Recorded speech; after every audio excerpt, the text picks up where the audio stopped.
आज के युग में गुस्सा किसको नहीं आता है? कोई है यहाँ जिसको जो कहे हमें गुस्सा नहीं आता है?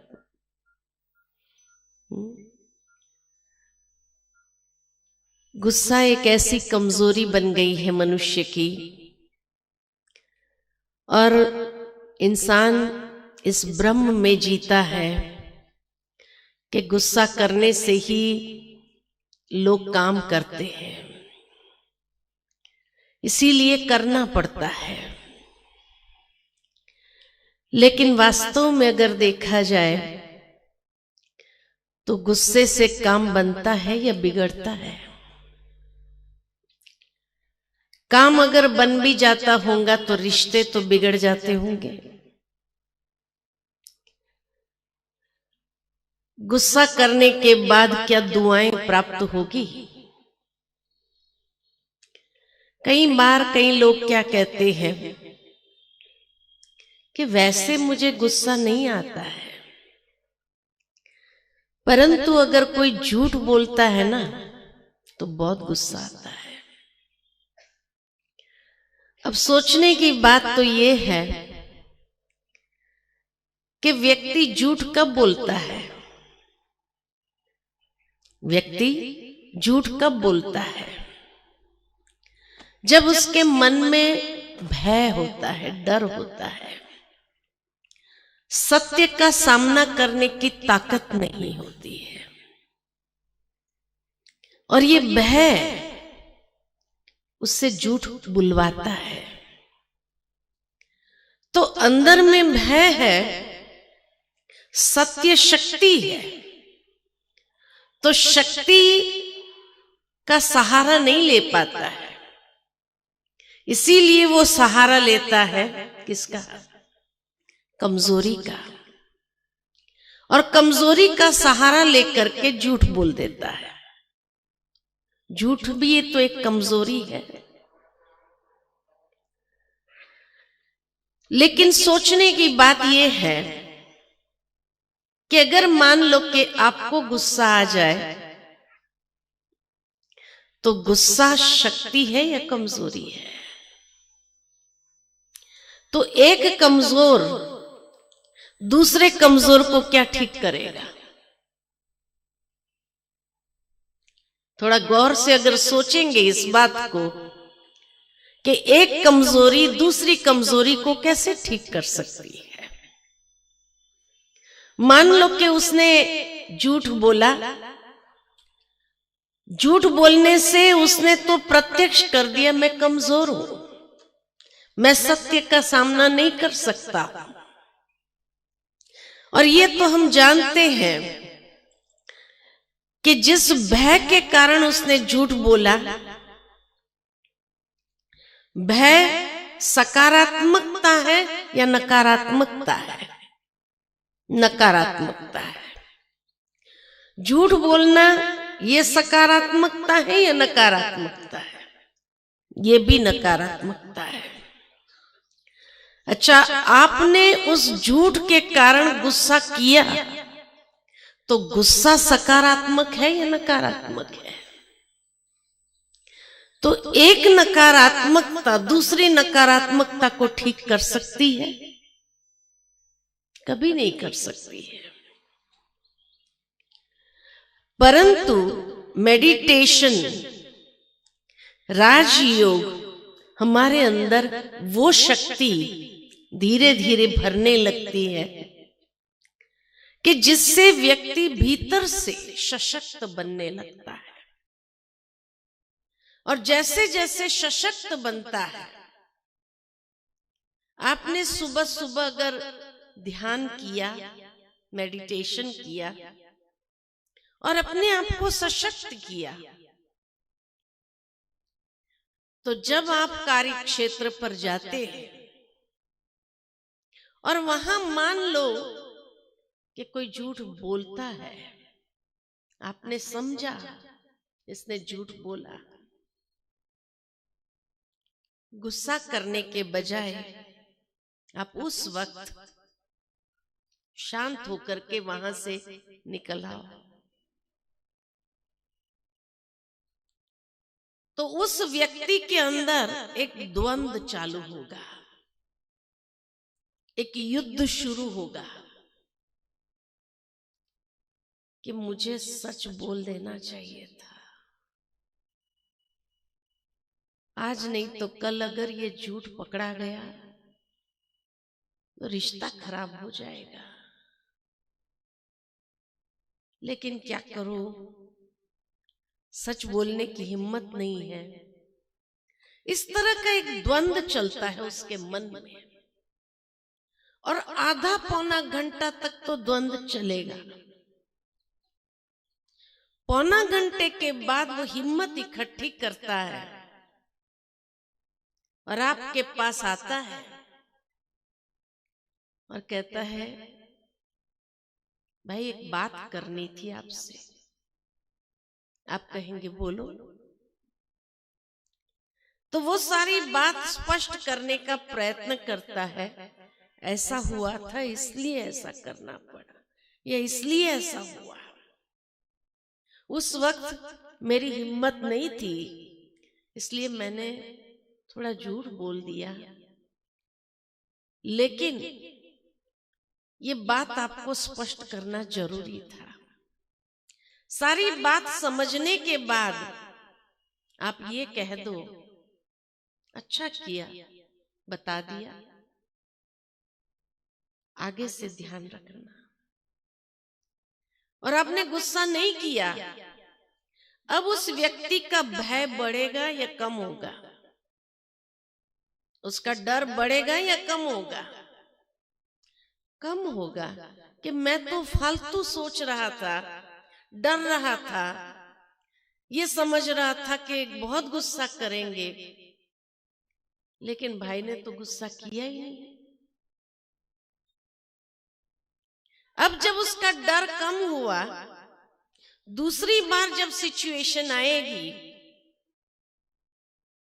तो इतनी हिम्मत तो उसके अंदर नहीं आती है कि तुरंत सच बोलना शुरू कर दे, लेकिन दूसरी बार सच नहीं बोलेगा, लेकिन झूठ भी नहीं बोल पाएगा, मौन रहेगा। और मौन रहने के बाद जब आप वहां से निकल जाते हो, तब पुनः उसके अंदर एक द्वंद्व चालू होगा। तो मुझे चुप नहीं रहना चाहिए था, बता देना चाहिए था। और फिर वो द्वंद्व चलते चलते हिम्मत इकट्ठी करता है, और हो सकता है कि इस बार आधा घंटा लगे उसको हिम्मत इकट्ठी करने में। और हिम्मत इकट्ठी करने के बाद वो पुनः आपके पास आता है, भाई एक बात करनी थी। आप कहेंगे बोलो। और उस समय मैं शांत रहा, चुप रहा, मौन रहा, लेकिन वास्तव में बात ऐसी थी और ये हो गया, ऐसा हो गया, वो सारी बात स्पष्ट करता है। सुनने के बाद आप क्या कहेंगे? अच्छा किया, चलो बता दिया। अब उसका डर बढ़ेगा या कम होगा? कम होता जाता है। और तीसरी बार में हो सकता है कि वो सच बोलने की हिम्मत जुटा पाता है। तो धीरे धीरे उस व्यक्ति को आप सशक्त करते हो, बजाय कि उसको मजबूर करें, गुस्सा करके उस व्यक्ति के अंदर और डर क्रिएट करके और उसको कमजोर करना और खुद भी कमजोर होना, क्योंकि गुस्सा भी एक कमजोरी है। और जब कमजोरी है तो वो हमें भी शक्तिशाली नहीं बनाता है, वो हमारी आंतरिक शक्तियों को भी क्षीण कर देता है। आज के युग में राजयोग की आवश्यकता क्यों है? क्योंकि सारा दिन एक इंसान को नकारात्मक वातावरण में जाकर कार्य करना पड़ता है, चारों ओर वातावरण कैसा है? सकारात्मकता तो नहीं है। और जब नकारात्मक वातावरण के अंदर आप जाते हैं तो जरूर है कि वो नकारात्मक वातावरण आपकी मानसिक शक्ति को भी क्षीण करता है, आपकी एक एनर्जी को ड्रेन करता है। और जितनी आपकी एनर्जी ड्रेन होती है, इसीलिए आपको गुस्सा आता है।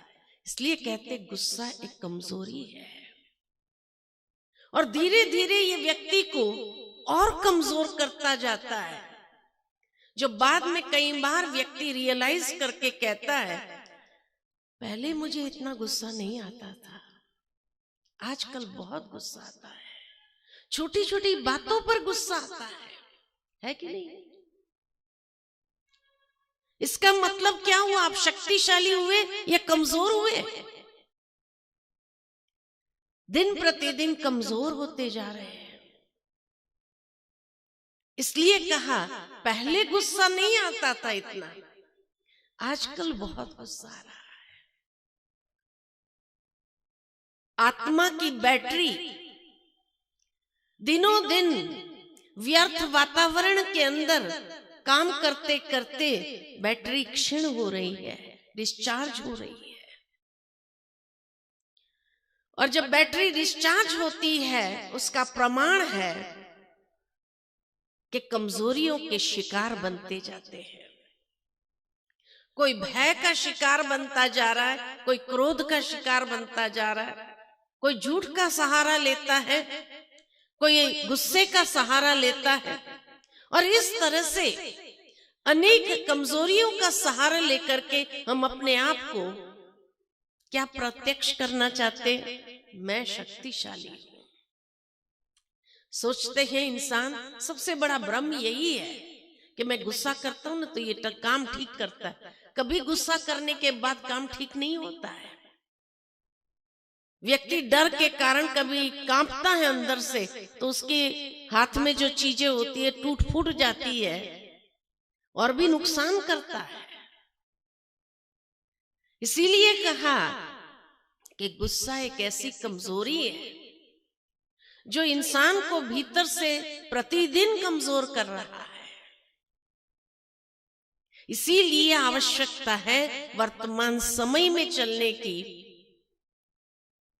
शक्ति की। आप सभी इतना तो अनुभवी है कि आने वाला समय चुनौतियां बढ़ेगी या कम होगी, ये तो जानते ही है। बढ़ेगी या कम होगी? बढ़ेगी। समस्याएं बढ़ेगी या कम होगी? बढ़ेगी। तनाव के कारण बढ़ेंगे या कम होंगे? बढ़ेंगे। परिस्थितियां बढ़ेगी या कम होगी? बढ़ेंगे। ये सब बढ़ने वाले हैं। ऐसे समय में अपने आप को हैंडल करने के लिए कितनी शक्ति चाहिए? और उस नकारात्मक वातावरण के अंदर जीने के लिए और ऐसे वातावरण में स्वयं को सशक्त रखने के लिए कितनी शक्ति की आवश्यकता है? और अगर आप गुस्से का सहारा लेकर के कमजोर होते गए दिनों दिन, तो पहले तो चिड़चिड़ापन आता है, फिर गुस्सा आता है, फिर टेंशन होता है, फिर धीरे धीरे जैसे जैसे कमजोर होता है इंसान तो डर लगने लगता है। पता नहीं उस समय में मैं उस समय को हैंडल कर पाऊंगा या नहीं। न अपने आप को मैनेज कर पाता है, न समय को मैनेज कर पाता है, न हालातों को मैनेज कर पाता है। और तब व्यक्ति दिनों दिन अंदर से जब कमजोर होता है तो टूटने की संभावना ज्यादा होती है। भीतर से टूटता है इंसान। जब बहुत ज्यादा कमजोर होगा तो क्या होगा? टूटना ही। जैसे कहा कि आज कोई मंजिल पर चढ़ना चाहता है लेकिन सीढ़ी जो लिया वो कमजोर है कि आधे तक पहुंच करके टूट जाए, तो मंजिल पर कैसे पहुंचेंगे? हमने भी अपने जीवन की एक मंजिल रखी है कि मुझे सफल होना है, लेकिन जो आधार लिया है कमजोरियों का, गुस्सा, चिड़चिड़ापन, टेंशन, झूठ, ये सहारा लेकर के हम चढ़ रहे हैं। और इस सहारे के आधार पर क्या उस मंजिल पर पहुंचेंगे? ये पहले ही टूट जाएंगे। इसलिए आवश्यकता है कि आने वाला समय अगर नकारात्मकता ज्यादा है, अगर चुनौतियां ज्यादा है, तनाव के कारण ज्यादा है, तो मुझे भीतर से कितना शक्तिशाली होना होगा, सोचो। और वो शक्ति कहां से आए? कई बार कई लोग कहते हैं मैं चाहता नहीं हूं, लेकिन क्या करूं, उस समय फलाने ने मुझे इतना उकसाया कि मुझे गुस्सा आ गया। तो पावरफुल कौन हुआ? उकसाने वाला पावरफुल हुआ या आप पावरफुल हुए? कौन पावरफुल हुआ? तो एक नकारात्मक व्यक्ति आपको उकसा सकता है, एक नकारात्मक व्यक्ति आपको गुस्सा दिला सकता है, तो शक्तिशाली कौन हुआ? आप हुए या वो हुआ? इसीलिए ये एक ब्रह्म है जो सोचता है कि गुस्सा करने से मैं अपना रोब जमाता हूं उसके ऊपर। अरे वो बात बात में आपको कमजोर कर रहा है, बात बात में आपको उकसा करके गुस्से में ला करके कमजोर कर रहा है। तो शक्तिशाली तो वो हो रहा है, आप कमजोर हो रहे हैं दिनों दिन। और गुस्सा करने के बाद क्या आपकी हेल्थ पर भी इफेक्ट आएगा या नहीं आएगा?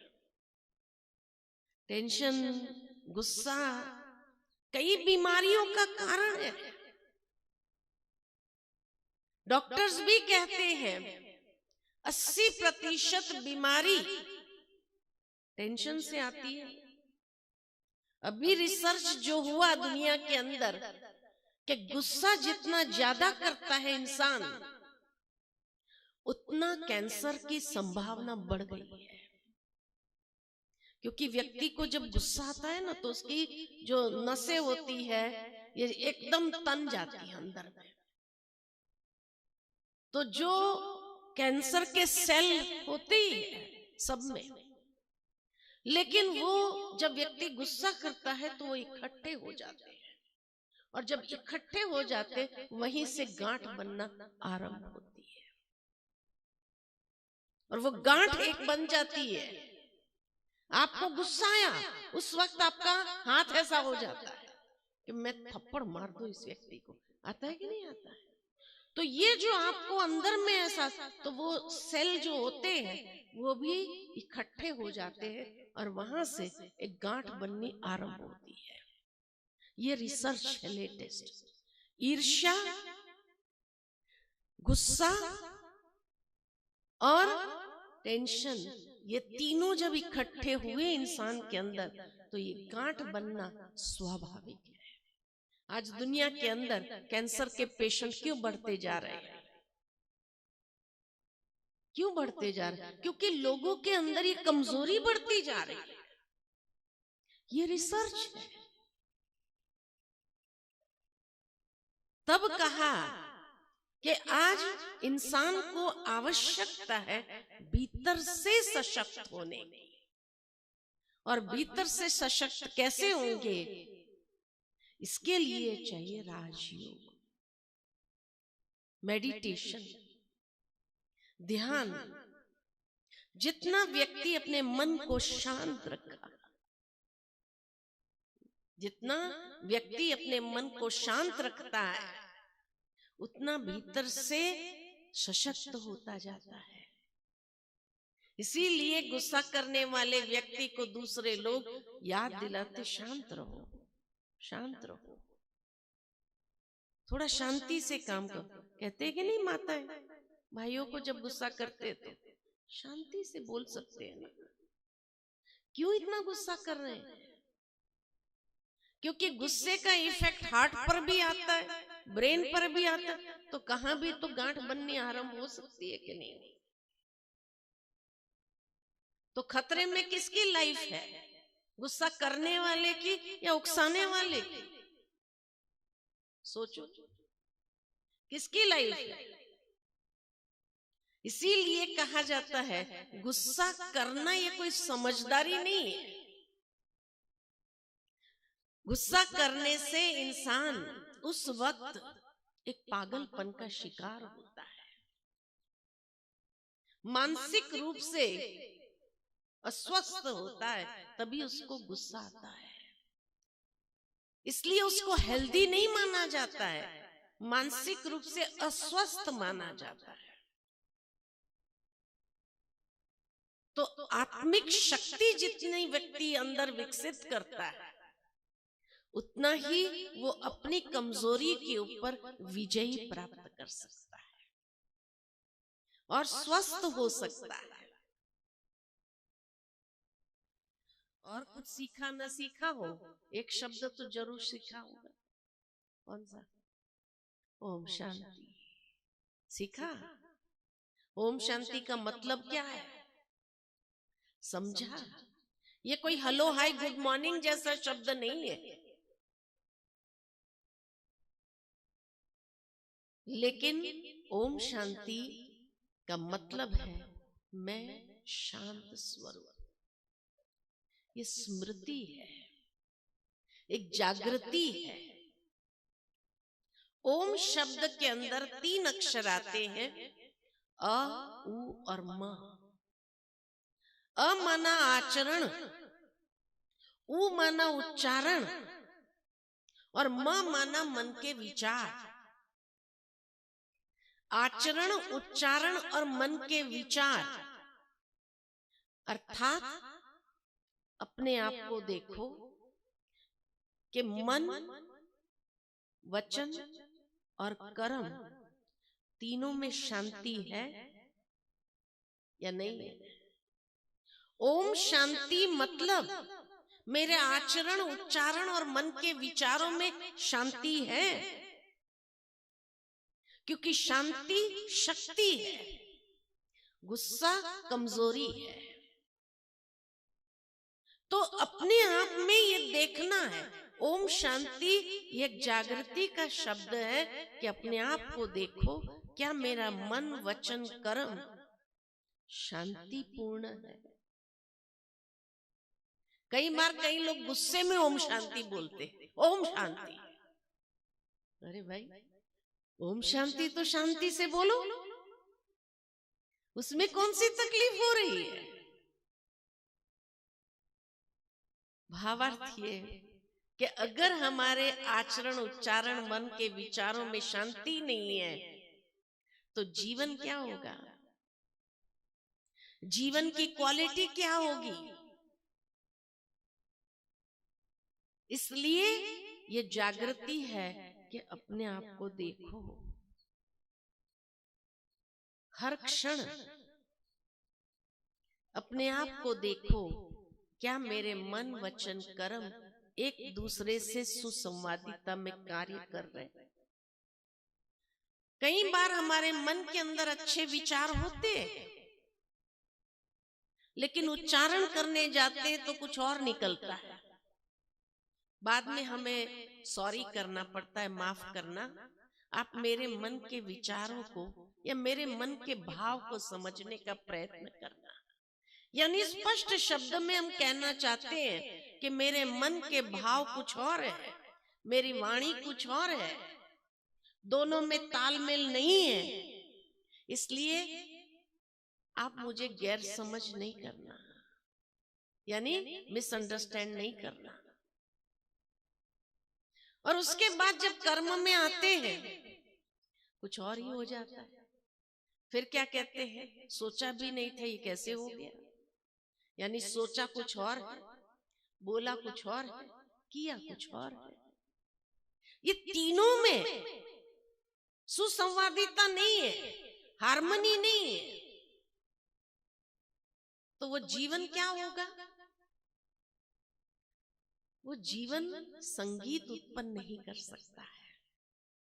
ये तीनों में अगर सुसंवादिता हो, हार्मनी हो, तो जीवन बहुत सुंदर संगीत, अर्थात रिश्तों में, व्यवहार में वो कुशलता आ जाती है जो व्यक्ति अपने जीवन में चाहता है।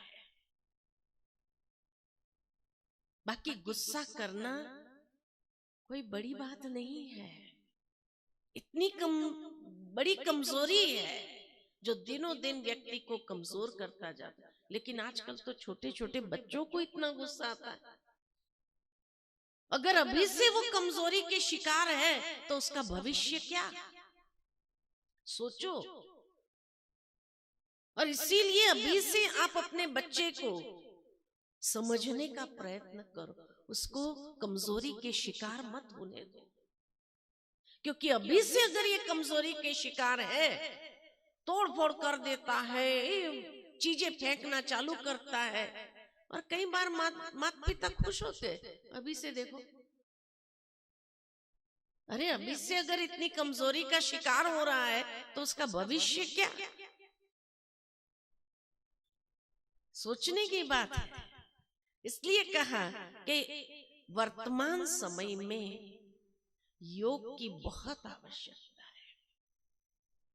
बचपन से ही ध्यान की आवश्यकता है। बच्चों का मन पढ़ाई में एकाग्र नहीं हो रहा है और ये कमजोरी का शिकार हो रहा है, तो उसका भविष्य अंधकारमय है या उज्जवल है।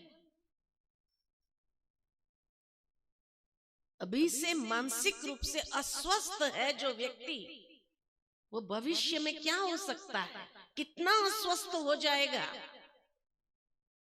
चिंता का विषय है, चिंता का विषय है। इसलिए कहा अनेक बीमारियों को आवाहन करता है। इंग्लिश में इसीलिए कहा जाता है एंगर इज वन स्टेप, एक स्टेप कम है डेंजर से, खतरनाक से। डेंजर माना खतरनाक। डेंजर की स्पेलिंग क्या है, डी, आगे डी लग जाता है, एंगर के आगे डी लग गया माना डेंजर।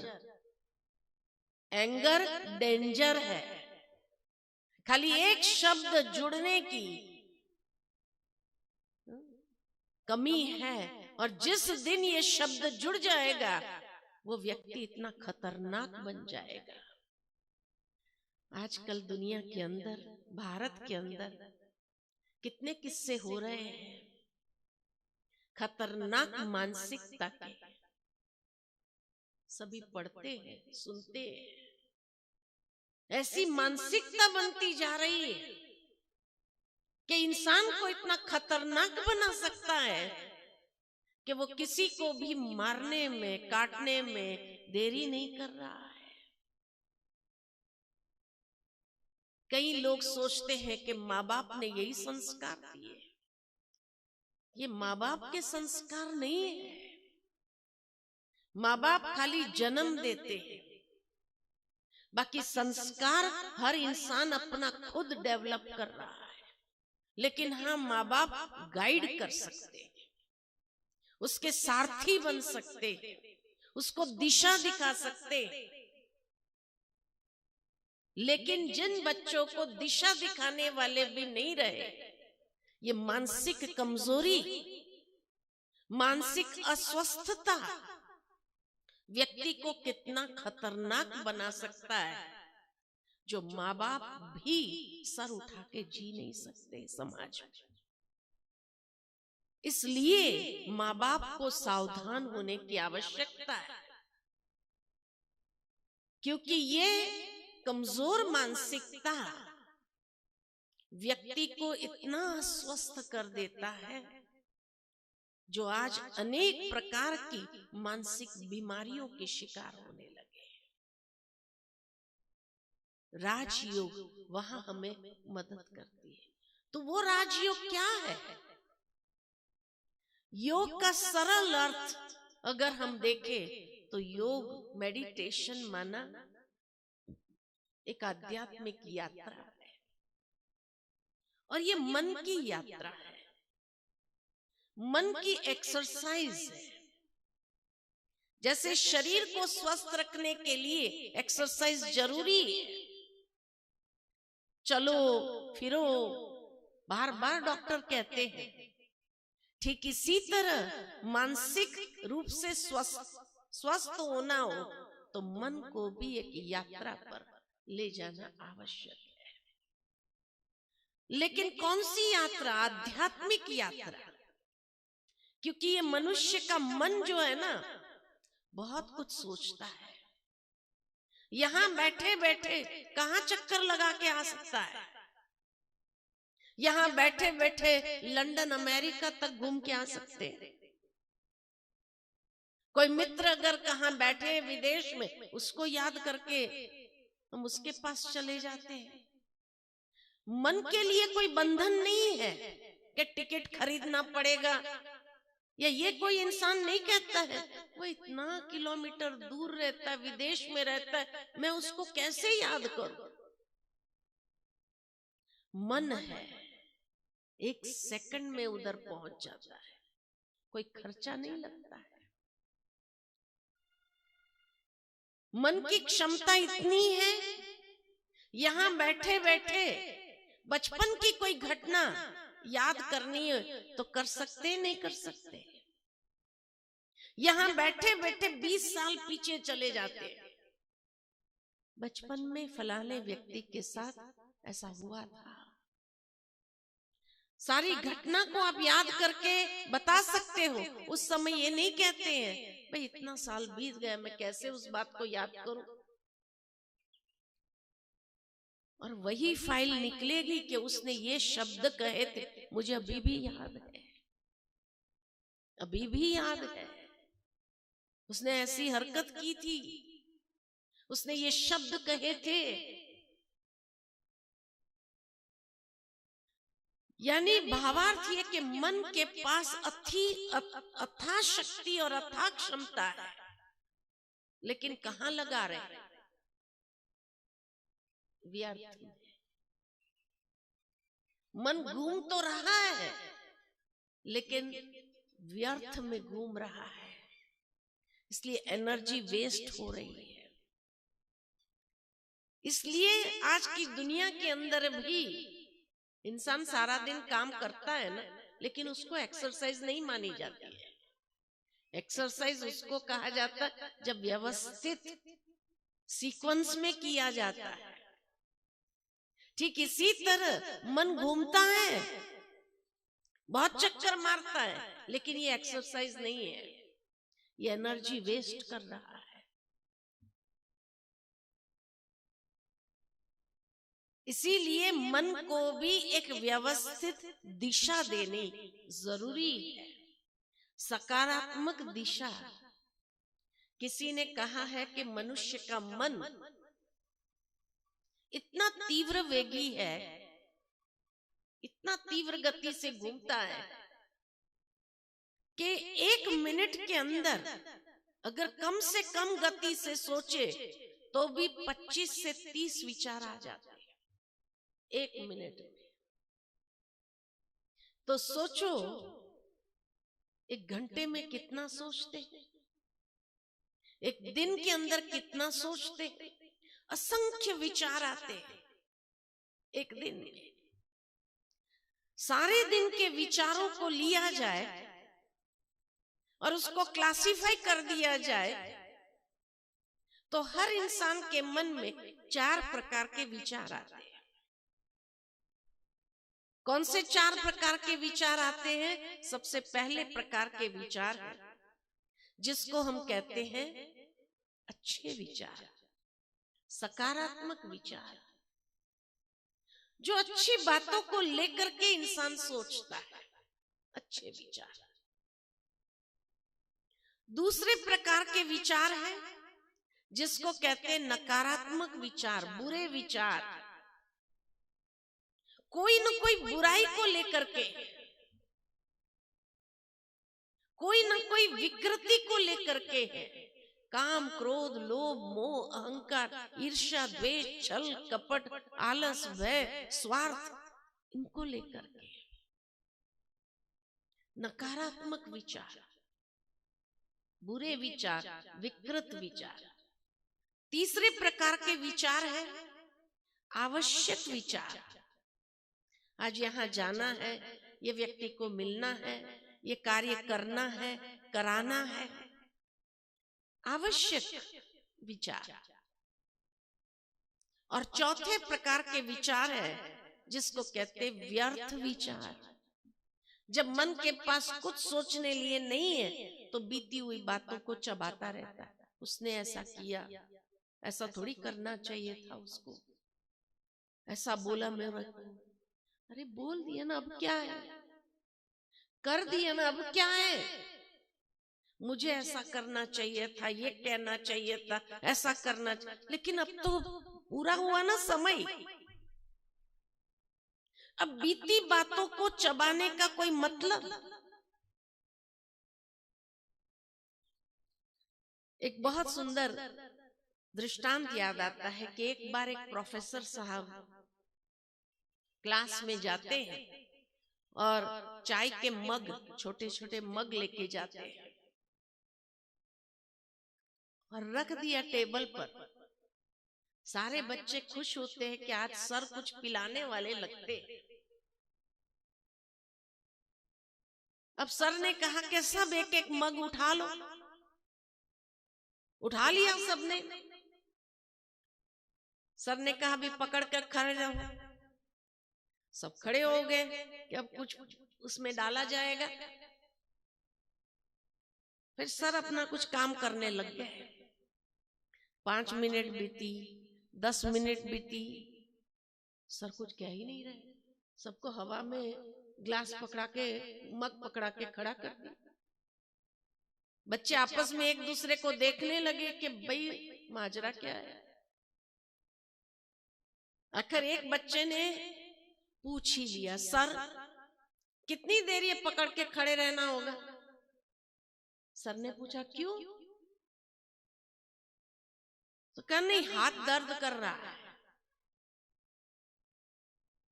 तो सर ने कहा अरे खाली मग है, इसका वजन कितना है? अरे हल्का ही तो है, पकड़ के खड़े रहो ना। तो बच्चे ने कहा कि लेकिन कितना समय? तो सर ने कहा 1 घंटा। सारे बोले 1 घंटा? कहा क्यों? कहा ये हाथ दर्द कर रहा है। सर ने कहा अगर कहूं 5 घंटा? तो कहा ये हाथ अकड़ जाएगा सर। सर ने कहा अगर मैं कहूं 24 घंटा? तो एक ने कहा ये पैरालाइज्ड हो जाएगा, कोई काम का ही नहीं रहेगा फिर तो। सर ने कहा यही बात तो मैं समझाना चाहता हूं, फालतू बातें अब दिमाग में पकड़ के खड़े जीवन में चल रहे हैं। ये दिमाग पैरालाइज नहीं होगा। फालतू बातें, उसने ऐसा कहा था, उसने ऐसा किया था, व्यर्थ की बातें जीवन में लेकर चल रहे हैं, नहीं चल रहे हैं। 1 घंटा नहीं, 1 दिन नहीं, 1 हफ्ता, कोई बात 1 साल तक दिमाग में लेकर चलते हैं। ये दिमाग अकड़ नहीं जाएगा, ये दिमाग पैरालाइज नहीं होगा। सर ने कहा फिर क्या करना चाहिए? कहा खाली मग को पकड़कर क्यों खड़े, रख देना चाहिए। सर ने कहा यही बात तो मैं समझाना चाहता हूं, फालतू बातें छोड़ देनी चाहिए। लेकिन हाथ में पकड़ी हुई चीज तो रख सकते, यहां जो पकड़ी हुई चीज उसको छोड़े कैसे? और जितनी बार वो स्मरण होती है उतना गुस्सा बढ़ता जा रहा है, क्रोध बढ़ता जा रहा है। उसने ऐसा किया, व्यर्थ फालतू बातें। 2 साल पहले उसने ऐसा कहा, 2 साल तक पकड़कर चल रहे हैं। कितनी मेंटल एनर्जी हमारी ड्रेन हो रही है, कितनी मेंटल एनर्जी खत्म हो रही है, सोचो। तो ये 4 प्रकार के विचार एक दिन में आ जाते हैं। अपने आप को देखे, सारे दिन में हमारे अधिकतर विचार कौन से होते हैं? 4 में से सकारात्मक, नकारात्मक, आवश्यक या व्यर्थ, कौन से होते हैं? हाँ, ज्यादा विचार कौन से चलते हैं?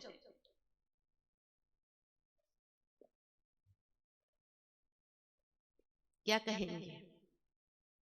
कौन से विचार ज्यादा होते हैं? व्यर्थ पहले नंबर पर, दूसरे नंबर पर नकारात्मक, सकारात्मक विचार ना के बराबर। अरे आज व्यक्ति भगवान को भी याद करता है ना, वहां भी बिना स्वार्थ के याद नहीं करता है, वहां भी बिना स्वार्थ के याद नहीं करता है। जब भगवान के साथ ही सकारात्मक याद नहीं है तो इंसान के साथ तो क्या होगा? सोचो। इसीलिए कहा, जैसा सोचोगे वैसा बनोगे। अगर ज्यादातर विचार व्यर्थ और नकारात्मक है तो जीवन की क्वालिटी क्या है?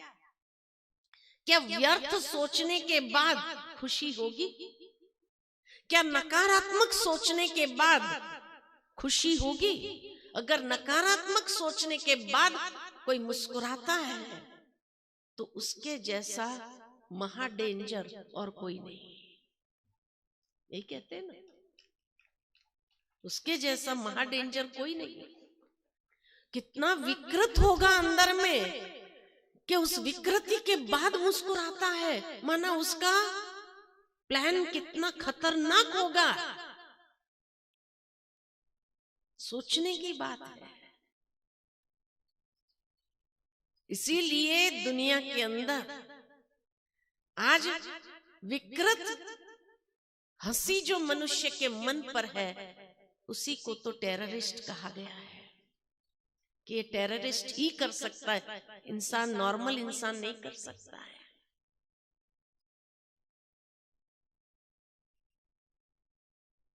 तो अब मेडिटेशन, ये जो यात्रा है मन की, अर्थात मन को एक दिशा देना, व्यर्थ और नकारात्मक से हटाकर उसको आत्मचिंतन की ओर ले जाना, ये एक्सरसाइज देना, जिससे मन सशक्त होता है, शक्तिशाली बनता है। ये आध्यात्मिक यात्रा है और जितना व्यक्ति ये आध्यात्मिक यात्रा पर चलता है, अपने मन को ले चलता है, उतना मन शक्तिशाली बनता है। जो आने वाले समय में वो हर रीति से स्वस्थता से कोई न कोई डिसीजन ले सकता है और जीवन को हमेशा सुरक्षित रखता है। इसलिए मेडिटेशन की जरूरत है। ये यात्रा 3 पड़ाव में है। कौन से 3 पड़ाव में है?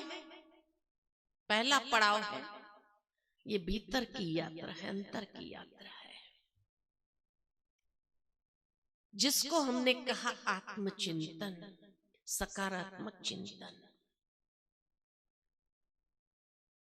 तो भीतर की यात्रा है और उसके लिए आध्यात्मिकता की जरूरत है, क्योंकि वही हमें मसाला दे सकता है स्वस्थ सोचने का।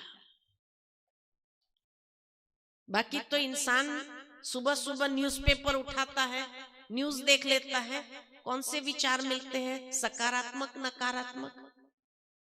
नकारात्मक विचार से दिन आरंभ करता है अच्छा, कार्य क्षेत्र पर जाता है, क्या बातें होती है एक दूसरे के साथ। अरे फलानी बात सुनी, दूसरा कहेगा क्या, अरे उसका ऐसा हो गया ना, उसका ऐसा हो गया ना, आज न्यूज नहीं पढ़ी क्या तुमने, सुना नहीं क्या। नकारात्मक बातों का ही आदान प्रदान कार्य क्षेत्र पर, घर में नकारात्मक बातों का आदान प्रदान चल रहा है। तो दिन का आरंभ नकारात्मकता से, दिन हमारा नकारात्मकता से, तो आउटपुट क्या निकलेगा। इनपुट अगर नेगेटिव है तो आउटपुट क्या निकलेगा। व्यवहार में, कर्म में सकारात्मक निकल सकता है, कभी नहीं निकल सकता है। इसीलिए सकारात्मक चिंतन के लिए तो आध्यात्मिकता चाहिए। आज आध्यात्मिकता की आवश्यकता क्यों है, क्योंकि जितना व्यक्ति के अंदर आध्यात्मिकता होगी उतना वो सकारात्मक सोचने की शक्ति रखता है, वही स्वस्थ माना जाता है। इसीलिए कई बार जो कई लोग सोचते हैं कि भाई आध्यात्मिकता ये तो बुढ़ापे का काम है, बुढ़ापे का काम नहीं है, यंग लाइफ का काम है। बुढ़ापे में आध्यात्मिकता की जरूरत ही नहीं है। जिस समय व्यक्ति के अंदर नकारात्मकता चरम सीमा पर आने लगती है, समझ लेना चाहिए मुझे आध्यात्मिकता की इतनी आवश्यकता है। अगर गुस्सा मेरा बढ़ता जा रहा है, छोटी छोटी बातों पर चिड़चिड़ापन बढ़ता जा रहा है, नेगेटिव थिंकिंग, व्यर्थ विचार उत्पन्न हो रहे हैं, माना आज नहीं तो कल ये डिप्रेशन का शिकार जरूर बनेगा। जितना फालतू सोचता है वो एक न एक दिन डिप्रेशन का शिकार बनेगा। इसलिए आध्यात्मिकता की जरूरत इसी एज में है, बुढ़ापे में नहीं है। तभी व्यक्ति जीवन की क्वालिटी बहुत सुंदर, एक आत्म संतोष वाली बिता सकता है, जहां अंदर में एक तृप्ति का अनुभव कर सके। तो आत्मचिंतन ये पहला पड़ाव है इस यात्रा का। दूसरा पड़ाव है जिसको हम कहते हैं ये ईश्वर के सानिध्य में जाने की यात्रा है, कि जहां हम मन को सकारात्मक ऊर्जा के साथ ईश्वर के सानिध्य में ले जाते हैं। और ईश्वर से मांगने की जरूरत नहीं है कि मुझे शक्ति दो, मुझे प्रकाश दो, ऊर्जा दो, ये मांगने की जरूरत नहीं है। आप धूप में खड़े रहो, सूर्य से मांगते नहीं हो कि हे सूर्य तेरी गरमाइश मुझे दे। आप खड़े रहो, मिलेगी। रोम रोम के अंदर वो गरमाइश भर जाएगी। समुद्र के पास खड़े रहकर समुद्र से मांगते नहीं हो कि तेरी शीतलता मुझे दे। खड़े रहो, मिलेगी। जैसे ही उसके कांटेक्ट में आए कि ऊर्जा मिलेगी। तो मन को ईश्वर के सानिध्य में क्यों ले जाना है? क्योंकि परमात्मा सर्वशक्तिमान है, और जब उसके सानिध्य में ले गए तो मुझे मांगने की जरूरत नहीं। वो सर्व शक्तियों का स्रोत मेरे मन को भी सशक्त करने लगता है, वो शक्ति अंदर भरने लगती है। तो दूसरा पड़ाव है कि जैसे जैसे मन सकारात्मक सोचता जाता है, आत्मचिंतन करता जाता है, कि मन धीरे धीरे ईश्वर के सानिध्य में अपने आप जाता है। जैसे आज की दुनिया के अंदर एक डॉक्टर है, संडे को फ्री है, घर में है, तो घर में अपने आप को डॉक्टर नहीं समझता है, घर में अपने आप को घर का सदस्य समझता है। और घर का सदस्य समझने के कारण घर में कुछ ठीक ठाक करेगा, बच्चों के साथ टाइम स्पेंड करेगा। अगर उसको गार्डनिंग का शौक है तो बगीचे में जाकर कुछ गार्डनिंग में करेगा, क्योंकि उसने डॉक्टर नहीं समझा है। लेकिन मंडे मॉर्निंग जब उसको हॉस्पिटल जाना है तो वो रटता नहीं है मैं डॉक्टर हूं, मैं डॉक्टर हूं, मैं डॉक्टर हूं। लेकिन जैसे ही उस स्मृति में आ जाता है मैं डॉक्टर हूं, कि कौन याद आता है उसको? पेशेंट याद आते हैं, हॉस्पिटल याद आते, ऑपरेशन याद आते हैं। आज ये पेशेंट को ये ट्रीटमेंट देना है, ये पेशेंट को ऑपरेशन करना है, ये पेशेंट को डिस्चार्ज देना है, सारा प्लानिंग शुरू हो जाता है। क्यों? क्योंकि उसने अपने आप को डॉक्टर समझा। उस वक्त अगर उसकी माँ अगर कहती है बेटा तुम शाम को जब आओ ना तो ये फलानी चीज बाजार से लेके आना, वो हाँ करता है। लेकिन शाम को जब घर आता है माँ ने पूछा ले आया, तो क्या कहता? भूल गया। माँ कहेगी भूलने की बीमारी तो मुझे है, तुझे कहां से हो गई? भूलने की बीमारी नहीं है। ये बात उस वक्त कही गई थी जब उसने अपने आप को डॉक्टर समझा था, बेटा नहीं समझा था।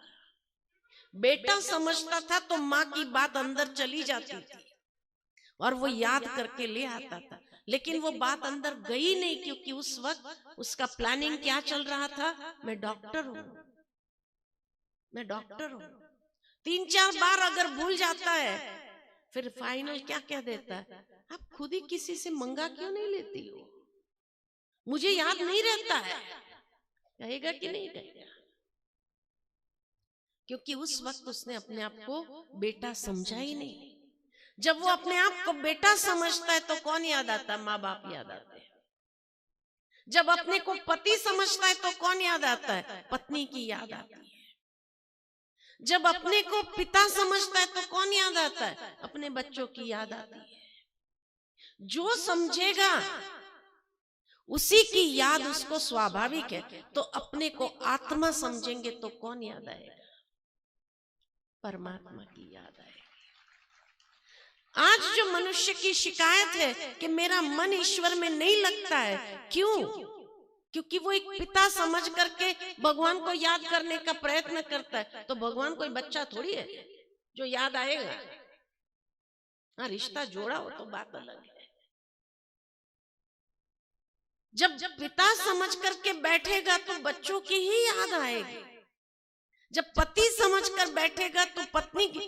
और ये कॉन्शियस नहीं है, ये नहीं आता है कि मैंने अपने आप को इस वक्त क्या समझा है। ये व्यक्ति को ध्यान भी नहीं रहता है, इतना नेचुरल हो गया है। इसी तरह स्वयं को जब ध्यान में बैठो तो स्वयं को आत्म समझो। उसके लिए रटना नहीं है मैं आत्मा हूं, आत्मा हूं, आत्मा हूं। लेकिन जैसे ही अपने आप को देह से भिन्न एक चैतन्य शक्ति महसूस किया कि सहज ही मन उस परमात्मा के सानिध्य में जाता है और ईश्वर की याद स्वाभाविक होती है। और इस यात्रा का तीसरा पड़ाव है जिसको हम कहते हैं इट्स अ जर्नी आउटवर्ड्स, अर्थात कि विश्व के अंदर ये शक्ति के प्रकंपन फैलाना है। कि जो बैटरी चार्ज हुई वो क्या करो? प्रकंपित करो सारे घर के अंदर। अब घर में तो घर के वाइब्रेशन को चार्ज करो, घर में वो सकारात्मक ऊर्जा को प्रवाहित होने दो। कार्य क्षेत्र पर है तो कार्य क्षेत्र पर इसको प्रवाहित होने दो। जहां भी हो आप अपने उस ऊर्जा को प्रकंपित करो। तो जहां पर आप होंगे आप उस वातावरण को भी चार्ज कर देंगे। और जितना ये वातावरण चार्ज होगा उतना आप स्वयं सुरक्षित होंगे नकारात्मक वातावरण से। सकारात्मक ऊर्जा जितनी हमारे अंदर होगी उतनी नकारात्मकता हमारे करीब भी नहीं आ सकती है। क्योंकि एक ऐसा कवच बन जाता है जिस कवच को भेद करके नकारात्मकता हमारे मन तक नहीं जा सकती है। आज कोई भी इंसान दुनिया के अंदर जब जाता है तो नकारात्मकता का शिकार बनता जाता है। चाहना नहीं है उसकी, लेकिन इतना प्रभाव, क्योंकि कोई कवच नहीं है जो सुरक्षा प्रदान करे उसको, और इसीलिए खुद के मन में भी जब नकारात्मक चिंतन है तो बाहर का नकारात्मक वातावरण बहुत जल्दी उसको प्रभावित कर देता है। और इसीलिए व्यक्ति के अंदर बुराई की वृद्धि हो रही है, ये विकृति बढ़ती जा रही है, और मन ईश्वर में लगता नहीं है। स्वाभाविक है, क्योंकि हमारा चिंतन ही वैसा नहीं है, अपने आप को उस भाव में स्थापित ही नहीं किया। इसलिए जितना उस आत्म स्थिति के भाव में अपने आप को स्थापित करते हैं, उतना अपने मन को सहज ईश्वर के सानिध्य में ले जाना आसान है। ये मेडिटेशन है, ध्यान है। आज इंसान को याद करना कितना आसान है। आप किसी को भी कहो कि आप अपने परिवार के सदस्यों को याद करो, सहज है ये मुश्किल है? सहज है। क्यों? क्योंकि आपने खुद को भी ऐसा समझा है तो उनकी याद सहज है। लेकिन अगर यहाँ बिठा दिया जाए कि 10 मिनट ईश्वर को याद करो, 2 मिनट फिर इधर उधर देखेंगे, फलाना क्या कर रहा है, ये क्या कर रहा है, मन लगता ही नहीं है। मन लगता ही नहीं है। क्यों नहीं लग रहा है? क्योंकि अपने को आत्मा समझा ही नहीं है। ठीक है, ठीक है। तो आज उसी चिंतन में बैठेंगे, स्वयं को भ्रुकुटी के मध्य में। वैसे मेडिकल साइंस के द्वारा कहा जाता है हाइपोथैलेमस और पिट्यूटरी ग्लैंड के बीच में आत्मा निवास करती है, अर्थात ये भ्रुकुटी से ठीक 2.5 इंच पीछे और ऊपर से 1.5 इंच नीचे वो स्थान है आत्मा का। लेकिन सरफेस मार्किंग ये है, इसीलिए व्यक्ति मंदिर में जाते हैं तो तिलक लगाते हैं। देखो भारत में प्रथा कितनी सुंदर है कि मंदिर में जाओ पहले तिलक लगाते हैं। ये तिलक लगाना मतलब स्वयं को देह नहीं आत्मा समझो। वैसे तिलक सौभाग्यवती की निशानी है, लेकिन मंदिर में जाएंगे तो भाई होंगे, बहन होंगे, सब तिलक लगाते हैं। क्यों? क्योंकि ये आत्मस्मृति का तिलक है कि मैं देह नहीं। भक्ति में भी ये कहा, अब आप अपने को भगवान के मंदिर में आए तो अपने को आत्मनिश्चय करो, इसलिए तिलक लगाया। या पंडित जी आपको तिलक लगाते हैं, उसके बाद आप हाथ जोड़ करके नमन करते हैं, है ना, कि मैं आत्मा, हे ईश्वर आपकी संतान आपको प्रणाम करती। कितना ऊंचा भाव है, लेकिन कभी इस भाव से हम मंदिर में जाते ही नहीं है। तिलक लगाया, नमन किया, निकल आए। भाव ये है कि जैसे तिलक लगाया माना उस आत्म स्मृति में स्थित हो जाओ कि मैं ये देह नहीं, मैं फलाना फलाना नहीं, उस अहंकार में नहीं जाऊं भगवान के मंदिर में, लेकिन मैं एक आत्मा, ईश्वर की संतान, उस स्मृति में जाओ। और जाकर के जैसे तिलक लगा करके फिर ईश्वर के सामने कहो कि मैं आत्मा, आपकी संतान, आपको प्रणाम कर रही हूं, अपनी भावनाओं को अर्पित कर रही हूं, शुद्ध विशुद्ध भावनाएं अर्पित कर रही हूं। और फिर बाहर निकलते हैं, और खास करके मंदिर में जाते हैं ना, कई लोग नारियल, यहाँ भी नारियल देने का एक रिवाज है, नारियल क्यों देते हैं? या मंदिर में जाओ तो नारियल जरूर तोड़ेंगे, नारियल तोड़ करके आधा चढ़ाएंगे, आधा ले आएंगे, प्रसाद के रूप में बांटेंगे। वास्तव में नारियल ऊपर से सख्त है, लेकिन अंदर में इतना मुलायम है। दुनिया का सबसे शुद्ध अमृत उसके अंदर है। हमारे भीतर भी इतनी शुद्धि है, इतना शुद्ध अमृत है, लेकिन अहंकार का कठोर जो हिस्सा है ना, बाहर आ गया है। अंदर बहुत मुलायम है, बहुत सुंदर है, लेकिन बाहर में कड़क हो गए हैं। अहंकार जो आ गया, वास्तव में तोड़ना है कि भगवान के मंदिर में जाओ तो अपना अहंकार तोड़ो। अब अहंकार तोड़ने का तो तरीका मालूम नहीं है, इसलिए नारियल तोड़ दिया,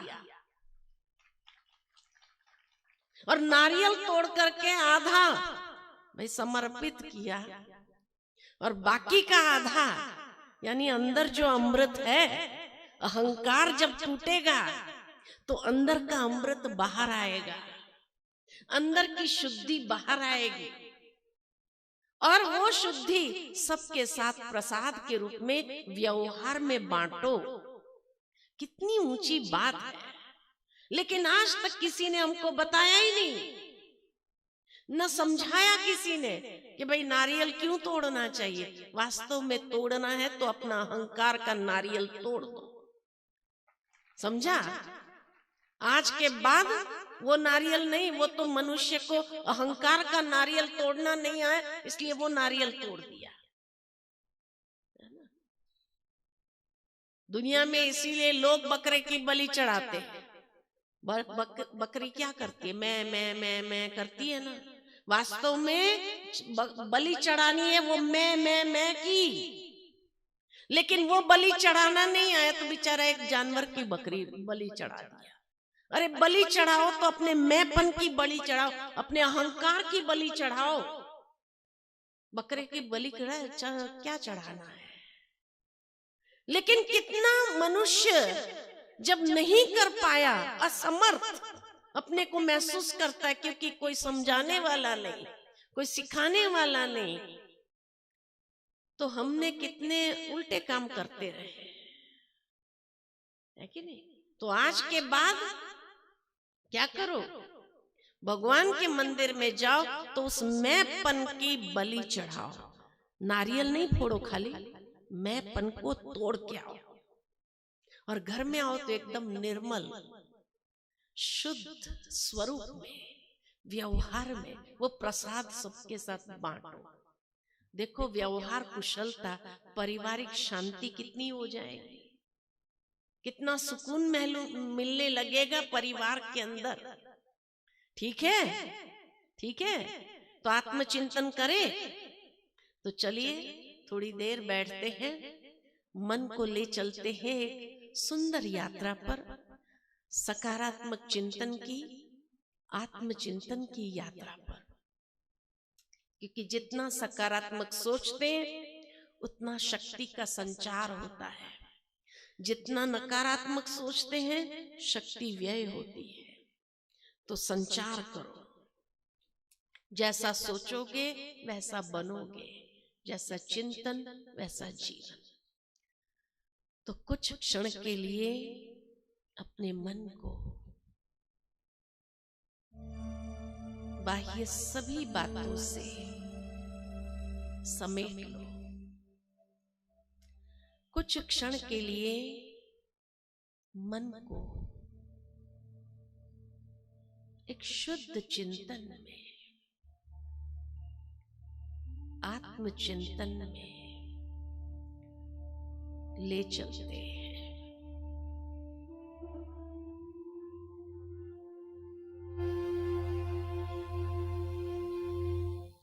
अंतरचक्षु से स्वयं को भ्रुकुटी की मध्य में देखती हूं। मैं शुद्ध पवित्र आत्मा हूं।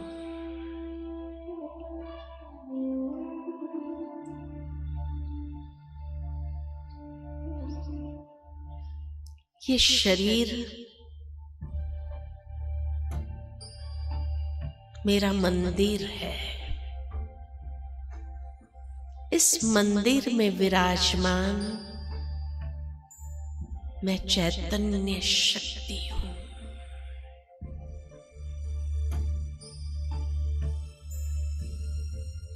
भ्रुकुटी के बीच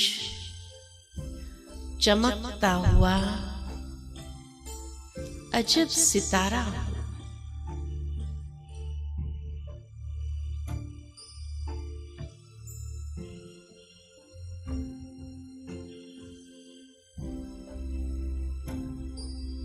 मैं आत्मा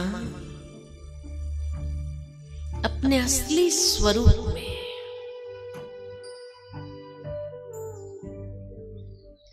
निर्मल हूं।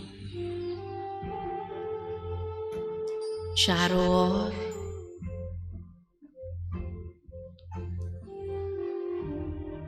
दिव्य आभा को देख रही हूं।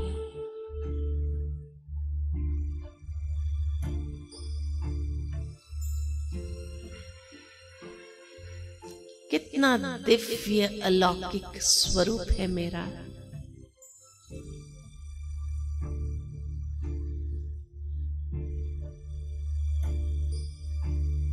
मैं आत्मा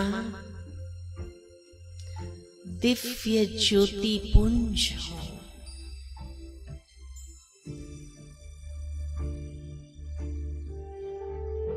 प्रकाश स्वरूप हूं।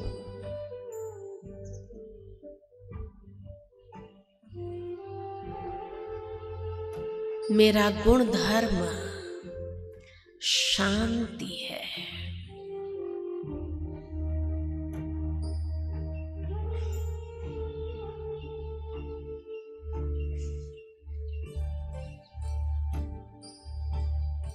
मेरे मन की गति शांत होती जा रही है। अपने चारों ओर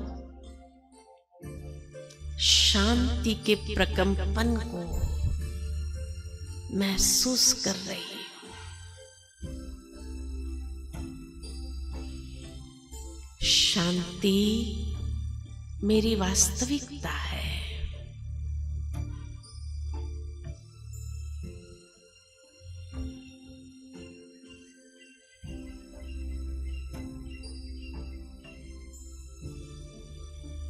मन शांत रिलैक्स हो रहा है।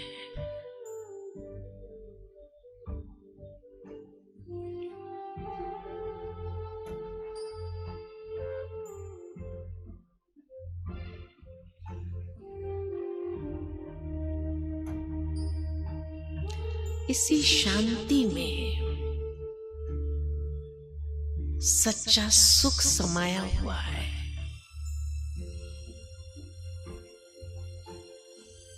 इसी शांति में अनंत शक्ति है।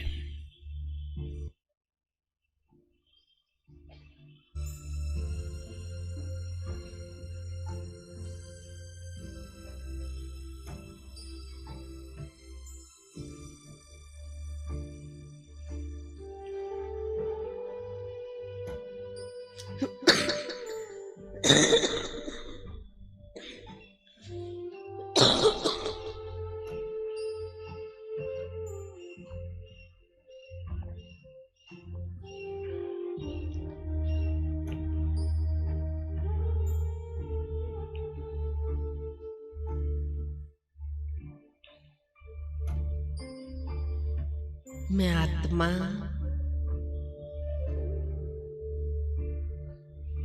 सतो गुण स्वरूप हूं।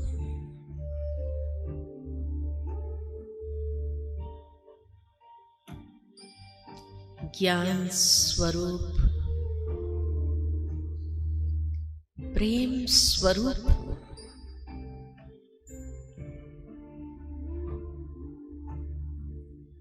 यही मेरी वास्तविकता है।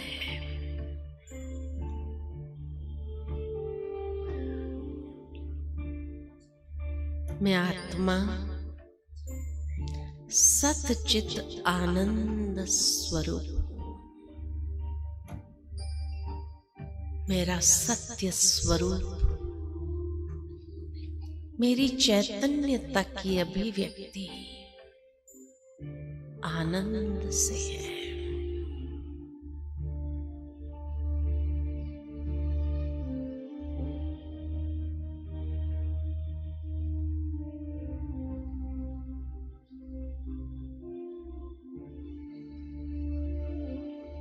धीरे धीरे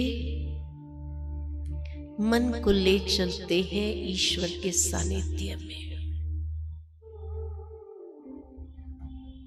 परमात्मा शिव के सानिध्य में। जैसे मैं प्रकाश पुंज हूं, वैसे मेरे पिता परमात्मा भी अनंत प्रकाशमान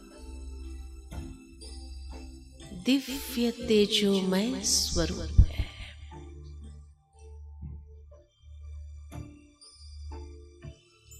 ज्योति पुंज है।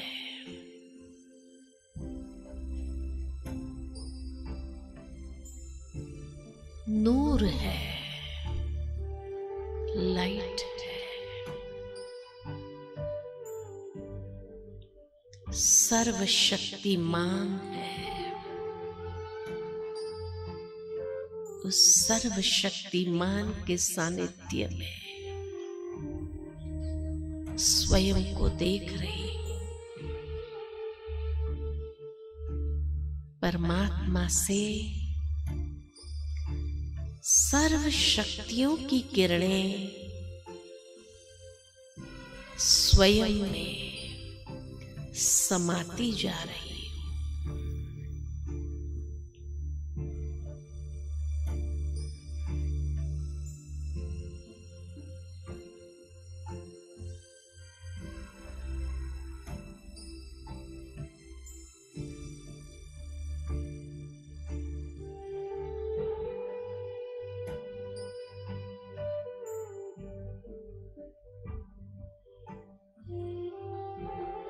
और मैं आत्मा सशक्त हो रही हूं, शक्तिशाली बनती जा रही हूं।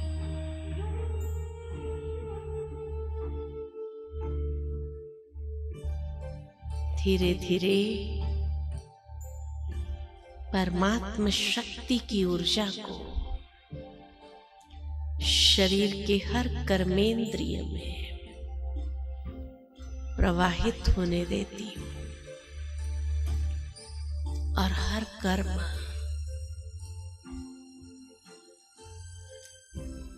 परमात्मा शक्ति की ऊर्जा से सशक्त होकर करना है।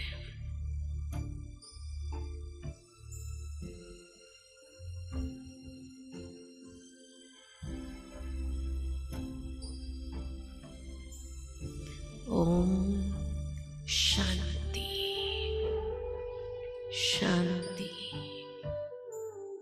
शांति।